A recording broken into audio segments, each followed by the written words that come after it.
And welcome back to the Cover 3 podcast here on CBS Sports. That's Tom Fornelli. That's Danny Cannell. I'm Chip Patterson.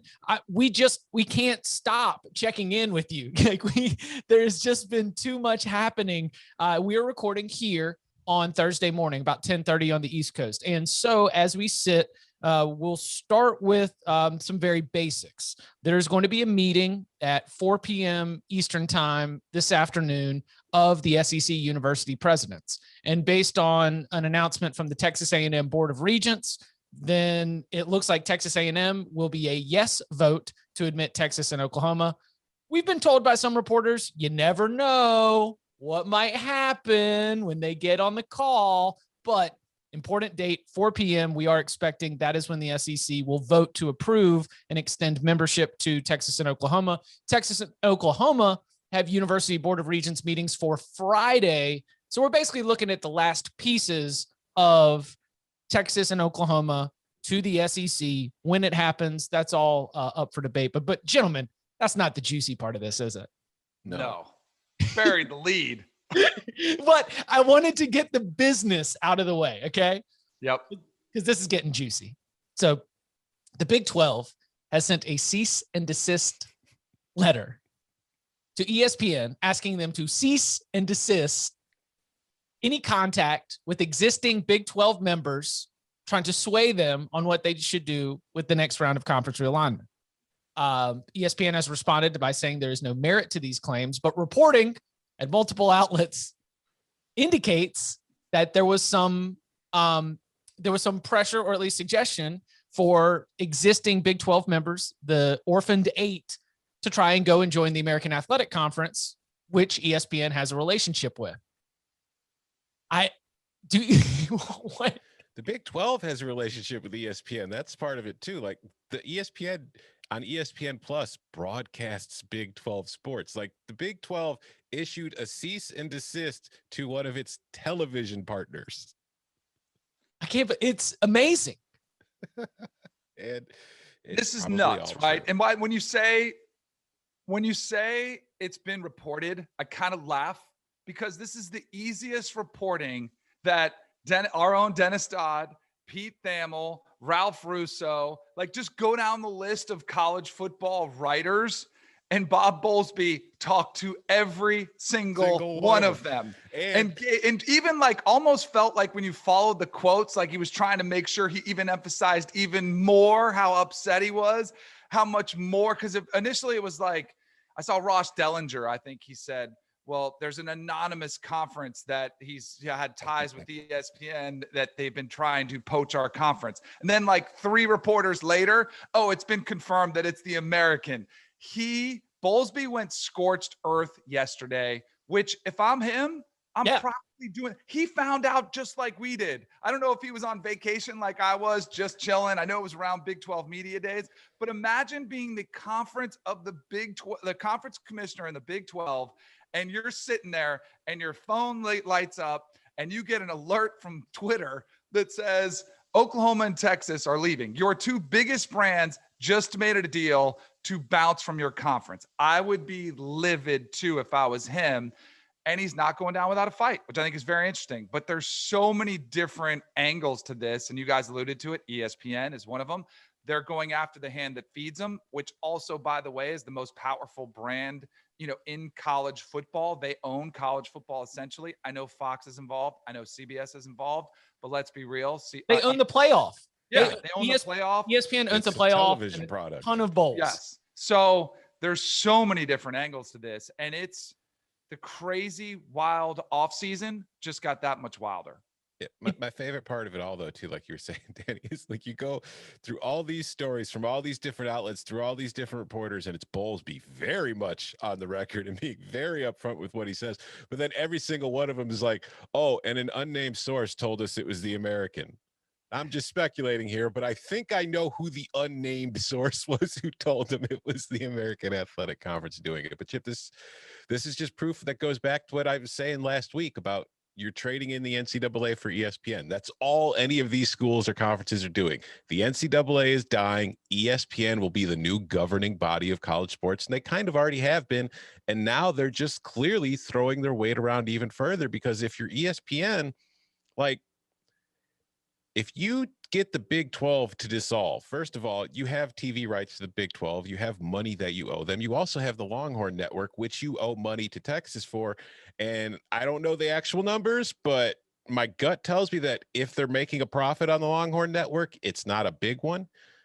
So you take these, you put Oklahoma and you put Texas in the SEC, which makes your SEC network even more of a thriving product. It makes your overall product better. It increases the revenue. And if you somehow sink the Big 12, you get out of your TV deal with the Big 12. That's money saved. By the way, the money that Texas and Oklahoma are going to owe the Big 12 if they leave early and break the grant of rights, whatever the estimate is, like I've seen like 80 million per school, whatever it is. That's almost as much as ESPN still owes Texas for the Longhorn Network. So that's a sunk cost. And if you could shutter the Longhorn Network and you still kind of owe Texas that money, well, now that money just goes to paying the Big 12 for Texas and Oklahoma to get out. It's all connected. It's all, and I Bowlesby understand said, ESPN's business motivations. I just Mhm. think you slipped up. I don't know who ended up But who's going to call them on it? Like, are we going to have ESPN sitting in front of Congress for like like an anti-monopoly kind of situation or an antitrust kind, or what the hell's the word I'm looking for here? Because like the professional sports all have the exemptions for it that they get away with. Is the SEC going to have to sit in front of Congress and argue for like an antitrust exemption? the SEC against the SEC in Congress. Yeah. No, so I think that, to your point, the Big 12 dissolving early benefits ESPN. It benefits them financially for many of the reasons that you mentioned. ESPN wants to have Texas and Oklahoma in the SEC. I imagine wants to have Texas and Oklahoma in the SEC when ESPN does its full takeover of all of the SEC TV package. When they decide that they want to come in and own that 2:30 Central, 3:30 Eastern time. And I don't know if they're going to put it on ABC or ESPN, but when they debut it, I tell you, they would love to have Alabama, Texas as that very first game. And so if the Big 12 were to split up, yes, the American Athletic Conference, there is a big boost there. And the American Athletic Conference has a relationship with ESPN, also has one with CBS Sports, just to go ahead and be transparent about this. I have no idea about any of these inner workings. And so I look at it as like, if you're the Big 12, what is the only move that you have? To kick and scream and drag this until 2025. And when we're talking about like what happens next or what's the Big 12's play, they are going to try to tie this up in, I guess, litigation. I don't know exactly what the cards are, but my read from the existing Big 12 members or at least Big 12 Commissioner Bob Bowlesby is if he can keep that group together, then they can cash these checks from Texas and Oklahoma, and they can remain, even if they are not competitively the same conference, they can at least continue to benefit financially from the Big 12 all the way through the end of this grant of rights agreement, holding up Texas and Oklahoma and making life hard for the SEC. I feel like it's petty and it's spiteful, but it's got to be their only move. I agree. And if you want to put some numbers to it, currently with Oklahoma and Texas, $37 million per school in the Big 12. Without them, it goes to $9 million. Like, if you're looking at possibly getting $9 million a year or $37 million a year, of course you're going to fight this. And this is your last move, but it almost feels like the Alamo, like you're going to go down in the end.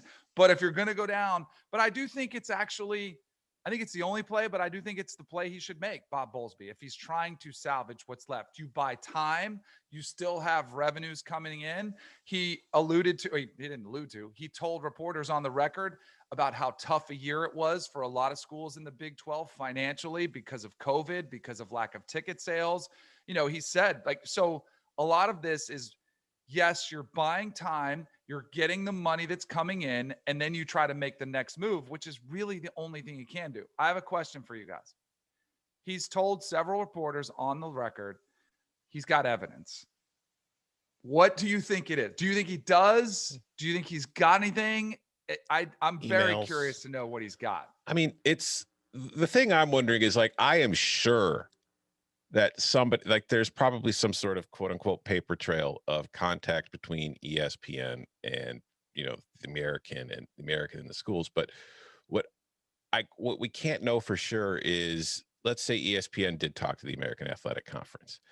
We don't know if will the evidence show that it was ESPN who initiated the conversation, or was it the Americans saying to ESPN, hey, what about this? That's not my read. My read is that ESPN talked to schools, that of those 8, multiple schools were contacted through back channels. Like I don't think it was the ESPN boss, but it was probably somebody who works for ESPN and was on a trip through all the Big 12 schools and sits down for a meeting, or maybe it was a text message that we're going to have screenshots of, but it was ESPN telling at least multiple existing Big 12 universities, hey, it would be really good for y'all if y'all go over to the American Athletic Conference. I mean, listen, Heather Dinich was so nice to me 11 years ago when I started, and I was just this like young buck rookie at ACC football kickoff and in the press conference.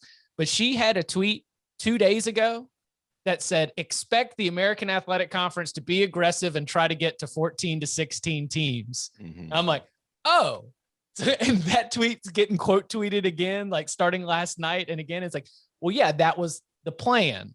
The American Athletic Conference hopes to be able to get all of them. And that Heather's not the only one. Remember, Nicole Auerbach of The Athletic ran a story, expect the American Athletic Conference to be aggressive. Dennis might've had one too, or a tweet somewhere in his reporting. But it's, to me, I see that the American Athletic Conference is hoping that the media can get that message to those other schools. And where this backfired was one of those schools going to Bob Bowlesby and being like, hey, Bob, just a heads up. They're trying to get us to split right now. You want to do anything about that? And that is, I guess, like a homeboy Hall of Fame for whoever school brought the truth to Bob Bowlesby, and a big misstep in terms of like trust. And I just think there's so much mistrust throughout everybody in this process right now. Yeah. And that's part of the problem. Cause like we go back to Bob Bowlesby, kicking and screaming, like as the Big 12's last chance. It reminds me of like in a horror movie when the crazed killer has like his next victim and he grabs them and they're screaming for help, but either nobody hears or nobody cares enough to come help them. And you look at the situation now as the crazed killer wearing a mask that says ESPN is dragging the Big 12 down a dark and scary hallway to its end. Who's the hero that cares enough to come save the Big 12? Because everybody else is looking at it like, I'm sure, like the American, most other conferences are just kind of looking at those other 8 schools right now, trying to decide, do I have any interest in them? Do I want them? It's not like, oh no, let's save the Big 12 for the good of the sport. Is the American a villain if they do end up with all 8 of those schools and get up to 19? I don't know. It's probably, it depends on your perspective, I suppose. For some, they'll be the villain. For some, they'll be the heroes. Did Bowlesby call back Heather Dinich? Did he call back an ESPN reporter? Because all those reporters I mentioned, I didn't see an ESPN one. No. They ran an AP story. They ran an Associated Press story that didn't even have their own, which I understand. I get like, those things get really tricky when you're the writer and there's like a boss. It's like, no, we're just cutting this right down the middle. Yeah, I have a hard time seeing ESPN reporting on a cease and desist being filed against ESPN. Yeah, I know. That's why I just think it's hilarious that happened. When you asked about the villain, okay, so a couple thoughts. I forgot what I was going to say. I could see a Jamie Pollard at Iowa State who's in this middle ground. Because if you're Oklahoma State, you're probably perceived as one of the stronger ones. If you're West Virginia, there's perceived if they might be a good draw for the ACC. Iowa State to me is a team that's just there, that's like, and I think they're a great product, but they're not the brand, and they're probably looking around like just saying, how do we survive all this? Is that could be the person that was reached out to that says, you know what? I don't feel comfortable with this. I don't know if the American's a great fit for us. That's a step down. We haven't heard from the Pac-12 or the Big 10 or the ACC. Let me take this to Bowlesby. So that could be an evidence. And you wonder if there's emails or, hey, let's talk about this or whatever it is. Tom, you asked about the villain. And I want to make clear, because I don't want to make this an anti-SEC thing. I like Greg Sankey. I think he deserves all the credit in the world for saving college football last year. I think he's brilliant. I think he's a genius. But the first thing I noticed about his initial statement, which is not the one like a day ago, but last week when this rumor was out there was very much a statement in there that said, while we haven't explored expansion, it was almost him laying it out there. We did nothing wrong. if there's, and Bob Bowlesby says he has evidence. If there's evidence that Sankey or the SEC approached Oklahoma and Texas, that is villainous. That is scandalous. That is like the American. Do people really going to get upset if Mike Oresco was invested? Nah, I think it could be a big deal, but not as big a deal if there's evidence that ESPN, the SEC, were conspiring behind closed doors to have Oklahoma, Texas join them without Oklahoma and Texas taking the first step. That's your scandal of college football. Yeah, I think SEC's too buttoned up. I do too. He's a I smart believe, man. Exactly. He's a yeah, genius. I believe the AAC gets caught. I don't believe that the SEC gets caught in this one. What are some of the, Danny, you mentioned like there's a lot of angles to this, a lot of ways to start to pick it apart. I know that we're kind of hitting it from all directions right now, and it's all still very fluid. What else is God really knows what's jumping out changed since we started recording. What? Has something changed? I don't know. Who knows? I mean, it was like Danny's talking about last week when he was on vacation. I was on vacation. I got on a plane on Friday, and by the time I landed 3 hours later, the entire world was different all of a sudden. Oh, and by the way, to your earlier question, Danny, Bowlesby did find out on a plane. He had just done like a campus visit to Kansas, got on the plane, and when he got off, he turned it on, and it's just exploding with notifications. His first inkling that something was up was he was walking around Kansas's campus, and there were like Big Ten flags. He was like, "What's going on?" So, Danny, what are some of these other angles that like you're starting to pick apart and try to game out in your head? Still, it's the question we've asked since we heard this news, and I think it's the most interesting angle is what happens next. I think everything gets delayed. I think college football playoff expansion gets delayed. I think that the move to the SEC gets delayed, and we just go through a really, really awkward period because there's no way that the entire management committee is going to sign off on the college football playoff model in September as they were hoping to do, given all the unrest. I also think it's how far does Bob Bowlesby continue to take this? I mean, he's laid it out there.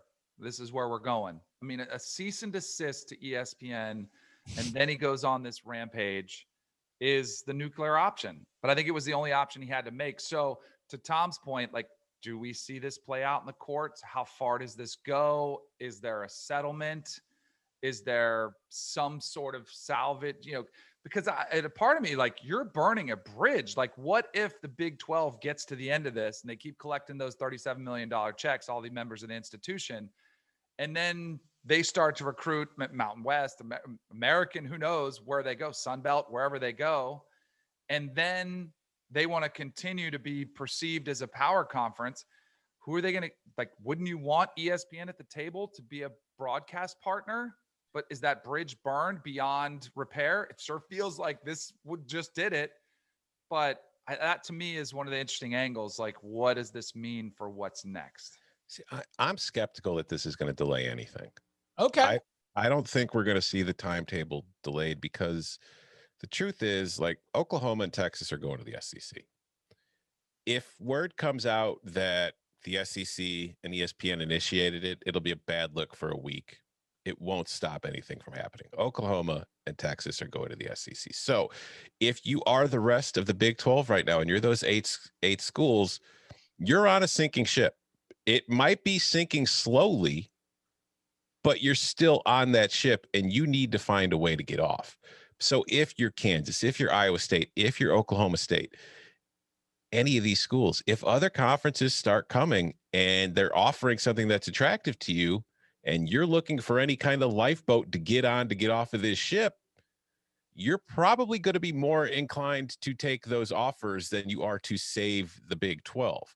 So while they're all in unison now, I think that once we see the sharks start circling in the water a little more, the Big 12 is probably going to dissolve pretty quickly. And then I don't know who's going to be left to fight the battle in the courts. And I think that's ultimately what ESPN, Texas, and Oklahoma are hoping for here. I think that's their ideal scenario, is that the Big 12 just completely dissolves.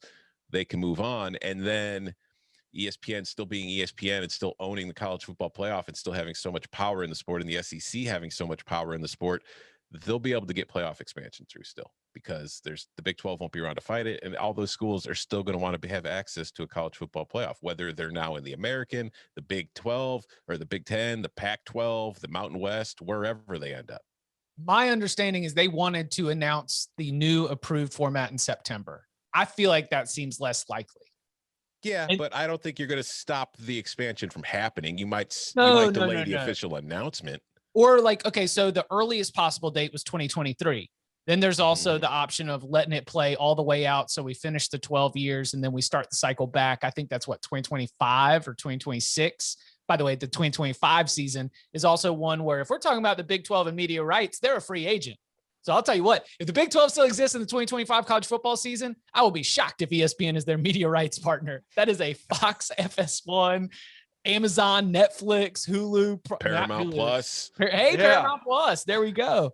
So how awkward. That's why I say delay. Like if this is all going through as fast as college football fans who like expansion wanted it to, then we would have in the 2023 season the first year of a 12-team playoff. And I don't know if that's happening now. So you think, Chip, that the college football playoff is going to be ready to make an announcement of an expanded playoff when the working committee that came up with this proposal, which was Bob Bowlesby, Swarbrick, Bowlesby, and Sankey were on this committee together?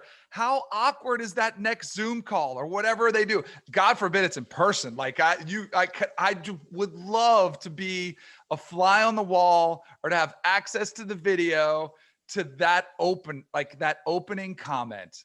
Like between Sankey and Bowlesby. I don't think that they'll be ready. I was saying that's what was the skill. Like they ideally before all of this went down. And then you know who the fourth person in that room is? This is the Craig Thompson, the athletic director of the Mountain West Conference, who is overseen like.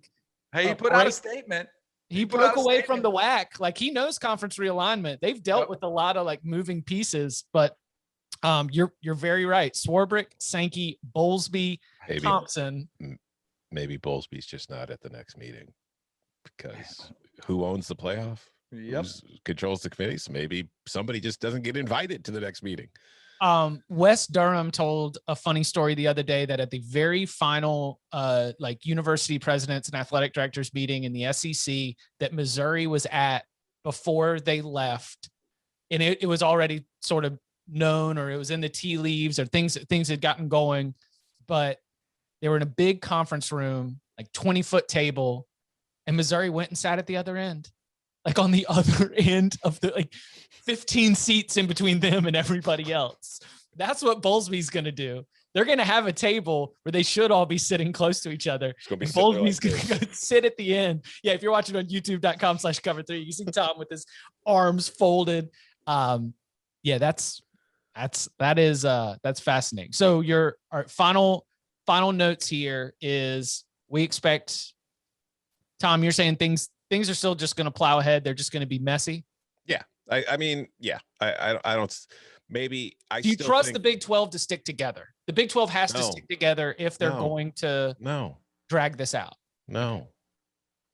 And it's not that I think there's anybody bad in charge or there's anybody nefarious in charge. I think it's just a natural human reaction, and it's a natural business reaction to when you look around. My ultimate, if I'm Kansas and I'm a Kansas president, a Kansas athletic director, whatever school you want to talk about, my ultimate responsibility isn't to my conference. It's to my school. A conference was just something that was put together for schools of like-minded ideals to get together to kind of pull themselves together and support each other. If somebody else is willing to support me and it's got a better offer than $9 million a year that I'm looking at in the Big 12, I'm gone. I have to. I'd be an idiot not to be. Bob Bowlesby is the commissioner of the Big 12. He says he's looking out for the conference, which he should. It's his legacy. But he's also his job.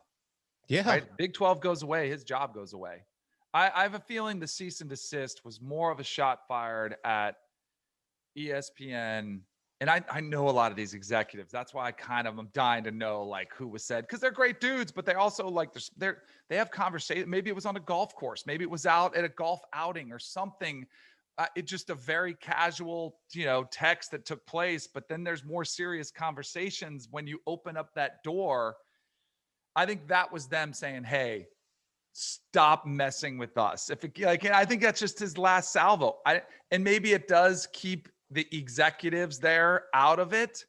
But to Tom's point, you'd be foolish if you're a team in the Big 12, one of the remaining 8, and you weren't listening aggressively, or not listening, actively pursuing other options to see what else is out there. Yeah, the longer you hold on and try to stick together, like if you're the school that's the last one at the table, like, no, I believe in the Big 12, I'm going to save the Big 12, the worse your options are going to be when the carousel stops spinning. Yep. He is Tom Fernelli. You can follow him on Twitter at Tom Fernelli. You can follow him at Danny Cannell. You can follow me at Chip_Patterson. First thing tomorrow in your feed, we'll have those Pac-12 North win totals. Gentlemen, thank you very much.